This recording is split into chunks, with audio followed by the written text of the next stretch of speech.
नमस्ते। आइए आज रविंद्रनाथ टैगोर जी की एक और उत्कृष्ट कथा सुनते हैं। अनमोल भेंट। रायचरण 12 वर्ष की आयु से अपने मालिक का बच्चा खिलाने पर नौकर हुआ था। उसके पश्चात काफी समय बीत गया। नन्हा बच्चा रायचरण की गोद से निकलकर स्कूल में प्रविष्ट हुआ, स्कूल से कॉलेज में पहुंचा, फिर एक सरकारी स्थान पर लग गया। किंतु रायचरण अब भी बच्चा खिलाता था। यह बच्चा उसकी गोद के पाले हुए अनुकूल बाबू का पुत्र था। बच्चा घुटनों के बल चलकर बाहर निकल जाता।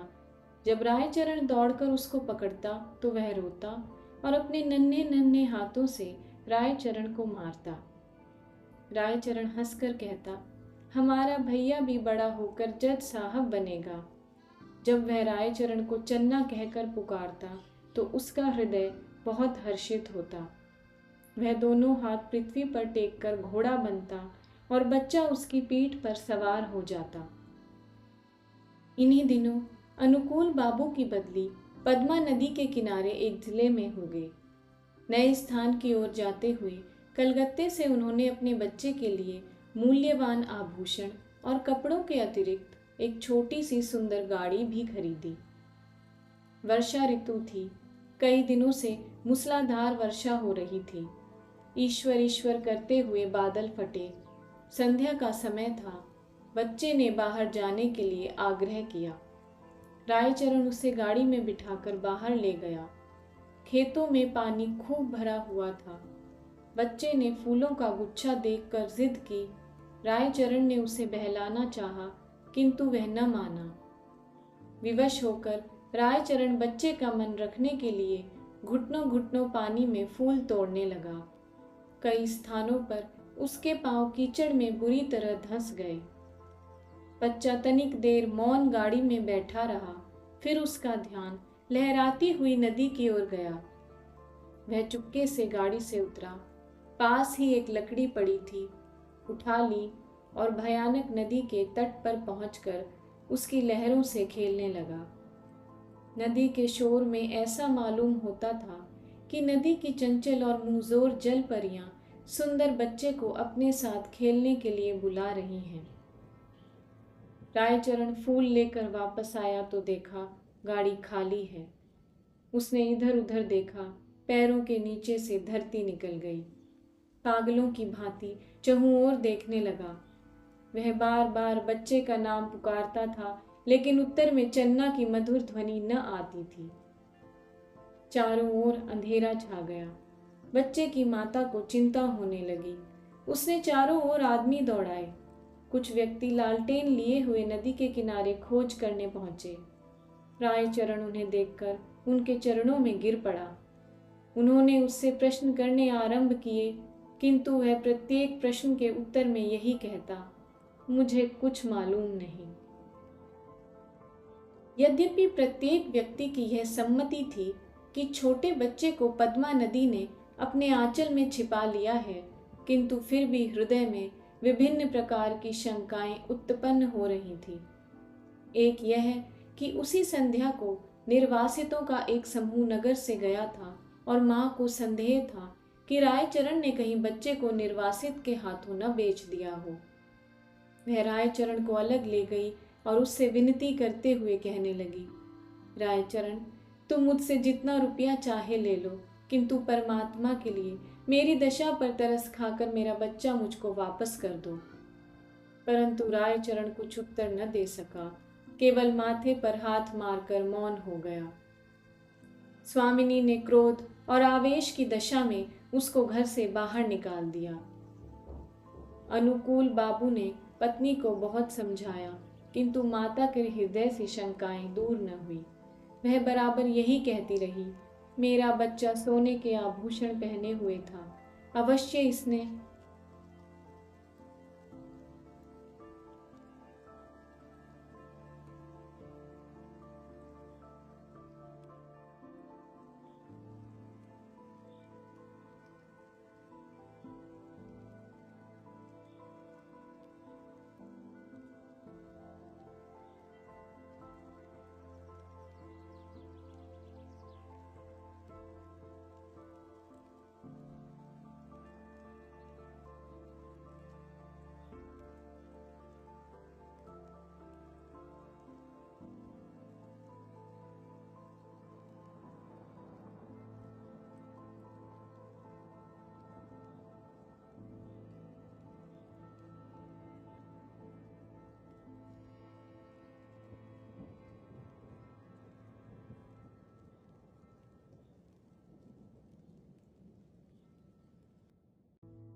रायचरण अपने गांव वापस चला गया। उसकी कोई संतान न थी, न ही संतान होने की कोई संभावना थी। किंतु साल की समाप्ति पर उसके घर पुत्र ने जन्म लिया, परंतु पत्नी सूतिका गृह में ही मर गई।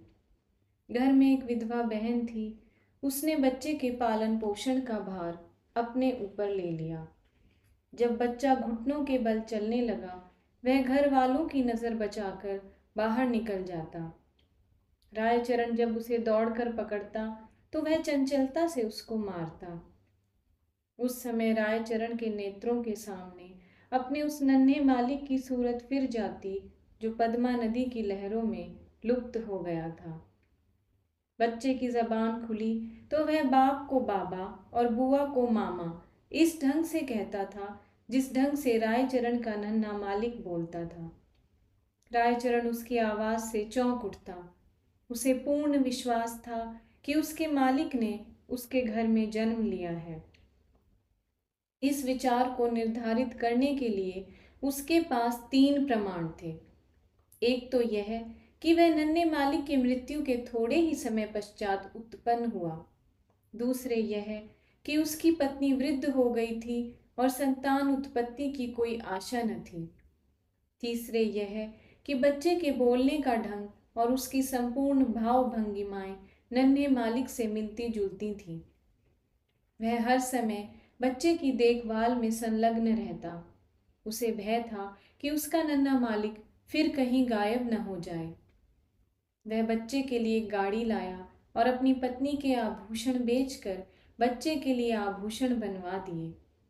वह उसे गाड़ी में बिठाकर प्रतिदिन वायु सेवन के लिए बाहर ले जाता था।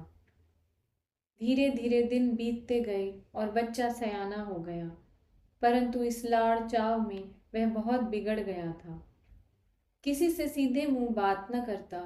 गांव के लड़के उसे लाट साहब कहकर छेड़ते। जब लड़का शिक्षा योग्य हुआ तो रायचरण अपनी छोटी सी जमीन बेचकर कलकत्ता आ गया। उसने दौड़ धूप करके नौकरी खोजी और फलन को स्कूल में दाखिल करवा दिया। उसको पूर्ण विश्वास था कि बड़ा होकर फलन अवश्य जज बनेगा। होते होते अब फलन की आयु 12 वर्ष की हो गई। अब वह खूब लिख पढ़ सकता था। उसका स्वास्थ्य अच्छा और सूरत शक्ल भी अच्छी थी। उसको बनाव श्रृंगार की भी बड़ी चिंता रहती थी। जब देखो दर्पण हाथ में लिए बाल बना रहा है। वह अपव्ययी भी बहुत था। पिता की सारी आय व्यर्थ की विलास सामग्री में व्यय कर देता। रायचरण उससे प्रेम तो पिता की भांति करता था, किंतु प्राय उसका बर्ताव उस लड़के से ऐसा ही था जैसे मालिक के साथ नौकर का होता है। उसका फलन भी उसे पिता न समझता था। दूसरी बात यह थी कि रायचरण स्वयं को फलन का पिता प्रकट भी न करता था। छात्रावास के विद्यार्थी रायचरण के गंवारपन का उपहास करते और फलन भी उन्हीं के साथ सम्मिलित हो जाता। रायचरण ने जमीन बेचकर जो कुछ रुपया प्राप्त किया था, वह अब लगभग सारा समाप्त हो चुका था। उसका साधारण वेतन फलन के खर्चों के लिए कम था। वह प्राय अपने पिता से जेब खर्च और विलास की सामग्री तथा अच्छे अच्छे वस्त्रों के लिए झगड़ता रहता। आखिर एक युक्ति रायचरण के मस्तिष्क में आई और उसने नौकरी छोड़ दी और उसके पास जो कुछ शेष रुपया था फलन को सौंप कर बोला, फलन, मैं एक आवश्यक कार्य से गांव जा रहा हूँ। बहुत जल्द वापस आ जाऊंगा। तुम किस बात से घबराना मत। रायचरण सीधा उस स्थान पर पहुंचा जहां अनुकूल बाबू जज के ओहदे पर लगे हुए थे। उनके और कोई दूसरी संतान न थी, इस कारण उनकी पत्नी हर समय चिंतित रहती थी। अनुकूल बाबू कचहरी से वापस आकर कुर्सी पर बैठे हुए थे और उनकी पत्नी संतानोत्पत्ति के लिए बाजारू दवा बेचने वाले से जड़ी बूटियां खरीद रही थी। काफी दिनों के पश्चात वह अपने वृद्ध नौकर रायचरण को देखकर आश्चर्यचकित हुई। पुरानी सेवाओं का विचार करके उसको रायचरण पर तरस आ गया और उसने उससे पूछा, क्या तुम फिर नौकरी करना चाहते हो? रायचरण ने मुस्कुराकर उत्तर दिया, मैं अपनी मालकिन के चरण छूना चाहता हूँ। अनुकूल बाबू रायचरण की आवाज़ सुनकर कमरे से निकल आए। रायचरण की शक्ल देखकर उनके कलेजे का जख्म ताज़ा हो गया और उन्होंने मुंह फेर लिया। रायचरण ने अनुकूल बाबू को संबोधित करके कहा, सरकार, आपके बच्चे को पद्मा ने नहीं, मैंने चुराया था। अनुकूल बाबू ने आश्चर्य से कहा, तुम यह क्या कह रहे हो? क्या मेरा बच्चा वास्तव में जिंदा है? उनकी पत्नी ने उछलकर कहा, भगवान के लिए बताइए, मेरा बच्चा कहाँ है? रायचरण ने कहा, आप संतोष रखें, आपका बच्चा इस समय भी मेरे पास है। अनुकूल बाबू की पत्नी ने रायचरण से अत्यधिक विनती करते हुए कहा, मुझे बताइए, मेरा बच्चा कहाँ है? रायचरण ने कहा, मैं उसे परसों ले आऊंगा। रविवार का दिन था। जज साहब अपने मकान में बेचैनी से रायचरण की प्रतीक्षा कर रहे थे। कभी वह कमरे में इधर उधर टहलने लगते और कभी थोड़े समय के लिए आराम कुर्सी पर बैठ जाते। आखिर 10 बजे के लगभग रायचरण ने फलन का हाथ पकड़े हुए कमरे में प्रवेश किया। अनुकूल बाबू की घरवाली फलन को देखते ही दीवानों की भांति उसकी ओर लपकी और बड़े जोर से गले लगा लिया। उनके नेत्रों से अश्रुओं का समुद्र उमड़ पड़ा। कभी वह उसको प्यार करती, कभी आश्चर्य से उसकी सूरत तकने लग जाती। फलन सुंदर था और उसके कपड़े भी अच्छे थे। अनुकूल बाबू के हृदय में भी पुत्र प्रेम का आवेश उत्पन्न हुआ, किंतु जरा सी देर के बाद उनके पितृ प्रेम का स्थान कानून भावना ने ले लिया और उन्होंने रायचरण से पूछा, भला इसका क्या प्रमाण है कि यह बच्चा मेरा है? रायचरण ने उत्तर दिया, इसका उत्तर मैं क्या दूं सरकार? इस बात का ज्ञान तो परमात्मा के सिवाय और किसी को नहीं हो सकता कि मैंने ही आपका बच्चा चुराया था। जब अनुकूल बाबू ने देखा कि उनकी पत्नी फलन को कलेजे से लगाए हुए है, तो प्रमाण मांगना व्यर्थ लगा। इसके अतिरिक्त उन्हें ध्यान आया कि इस गंवार को ऐसा सुंदर बच्चा कहाँ मिल सकता था और झूठ बोलने से क्या लाभ हो सकता है। सहसा उन्हें अपने वृद्ध नौकर की बेध्यानी याद आई और कानूनी मुद्रा में बोले, रायचरण, अब तुम यहाँ नहीं रह सकते। रायचरण ने ठंडी सांस भरकर कहा, सरकार, अब मैं कहाँ जाऊं? बूढ़ा हो गया हूं, अब मुझे कोई नौकर भी न रखेगा। भगवान के लिए मुझे अपने द्वार पर पड़ा रहने दीजिए। अनुकूल बाबू की पत्नी बोली, रहने दो, हमारा क्या नुकसान है? हमारा बच्चा भी इसे देखकर प्रसन्न रहेगा। किंतु अनुकूल बाबू की कानूनी नस भड़की हुई थी।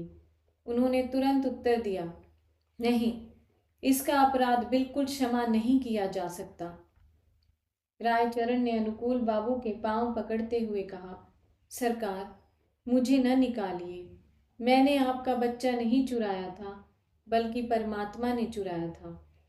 अनुकूल बाबू को गंवार की इस बात पर और भी अधिक क्रोध आ गया। बोले, नहीं, अब मैं तुम पर विश्वास नहीं कर सकता, तुमने मेरे साथ कृतघ्नता की है। रायचरण ने फिर कहा, सरकार, मेरा कुछ अपराध नहीं। अनुकूल बाबू त्योरियों पर बल डालकर कहने लगे, तो फिर किसका अपराध है? रायचरण ने उत्तर दिया, मेरे भाग्य का। परंतु शिक्षित व्यक्ति भाग्य का अस्तित्व स्वीकार नहीं कर सकता। फलन को जब मालूम हुआ कि वह वास्तव में एक धनी व्यक्ति का पुत्र है, तो उसे भी रायचरण की इस चेष्टा पर क्रोध आया कि उसने इतने दिनों तक क्यों उसे कष्ट में रखा। फिर रायचरण को देखकर उसे दया भी आ गई और उसने अनुकूल बाबू से कहा, पिताजी, इसको क्षमा कर दीजिए। यदि आप इसको अपने साथ नहीं रखना चाहते तो इसकी थोड़ी पेंशन कर दें। इतना सुनने के बाद रायचरण अपने बेटे को अंतिम बार देखकर अनुकूल बाबू की कोठी से निकलकर चुपचाप कहीं चला गया। महीना समाप्त होने पर अनुकूल बाबू ने रायचरण के गांव कुछ रुपया भेजा, किंतु मनी ऑर्डर वापस आ गया, क्योंकि गांव में अब इस नाम का कोई व्यक्ति न था। धन्यवाद। अगर आपको मुझसे ये कहानियाँ सुनना अच्छा लगता है तो प्लीज़ मेरे चैनल को सब्सक्राइब करें और वीडियो शेयर करें।